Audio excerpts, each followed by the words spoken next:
اعوذ باللہ من الشیطان الرجیم بسم اللہ الرحمن الرحیم وَإِذْ قُلْنَا ادْخُلُوا هَٰذِهِ الْقَرْيَةَ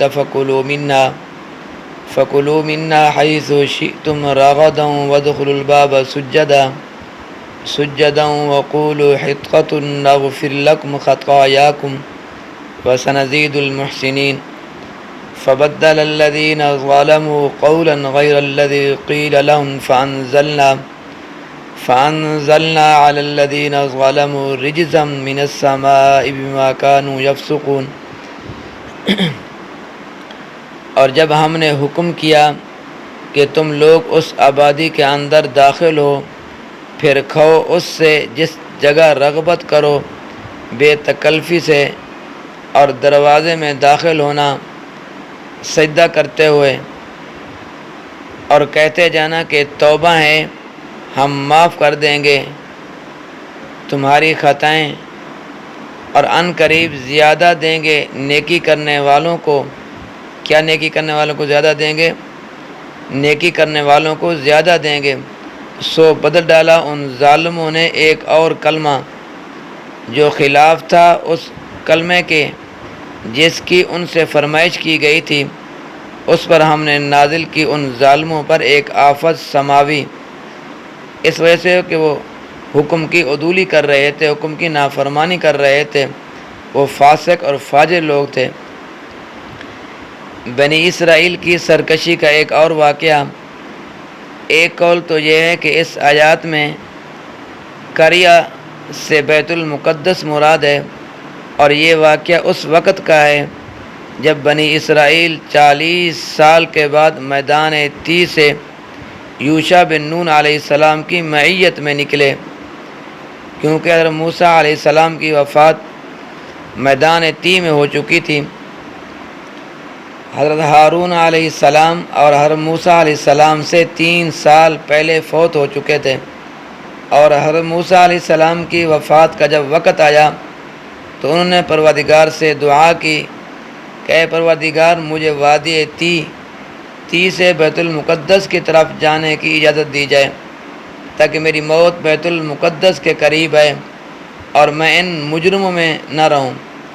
اللہ تعالیٰ نے حضرت موسیٰ علیہ السلام کی یہ دعا قبول فرمائی، اور یہ بیت المقدس کی طرف چل پڑے۔ ایک سرخ رنگ کا ٹیلا تھا۔ جب وہاں پہنچے تو حضرت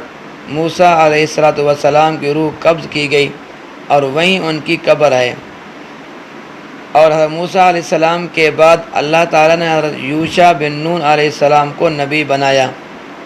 اور یہ یوشع بن نون علیہ السلام یہ کون ہے؟ تو فرماتے ہیں کہ حضرت یوشع بن نون علیہ السلام یہ حضرت موسیٰ علیہ السلام کے خادم تھے، تفسیروں میں یہی مذکور ہے۔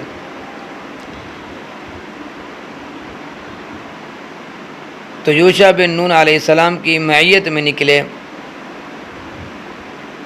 تو حضرت یوشع بن نون علیہ السلام کی جب ان کو نبوت ملی تو یہ بنی اسرائیل نے جب ملک کے شام میں جہاد کر کے فتح حاصل کی، اس وقت حضرت یوشع کے ذریعے بنی اسرائیل کو اللہ تعالیٰ کا حکم ہوا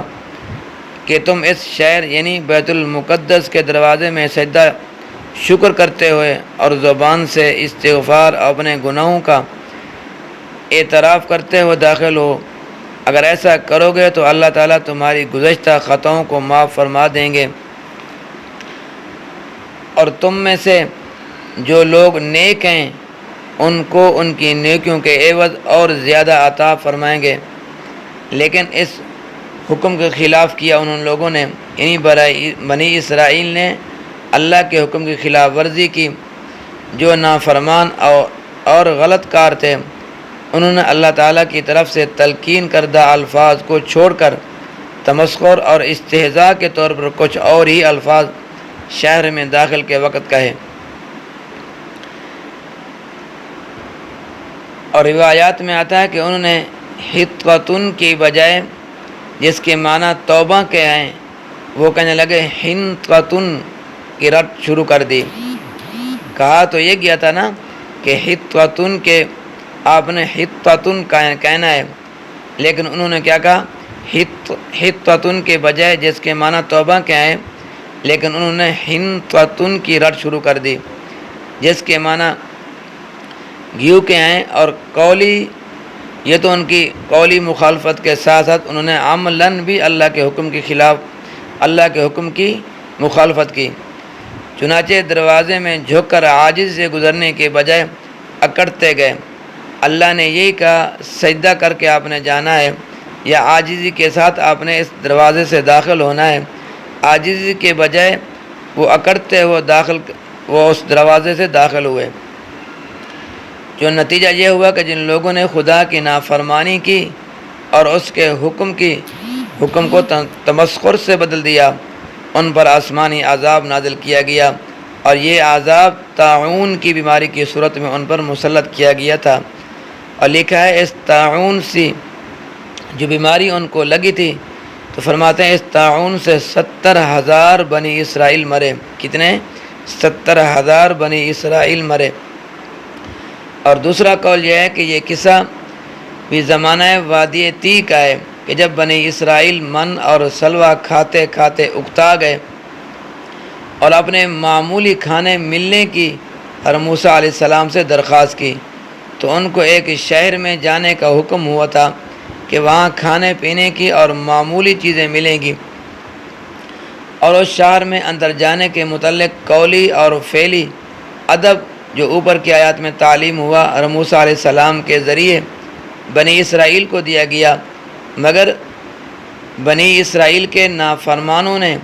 اس حکم خداوندی کی نافرمانی کی، جیسا کہ بیان فرمایا گیا کہ اس واقعے کو یہود مدینہ کو سنانے سے یہی مقصود ہے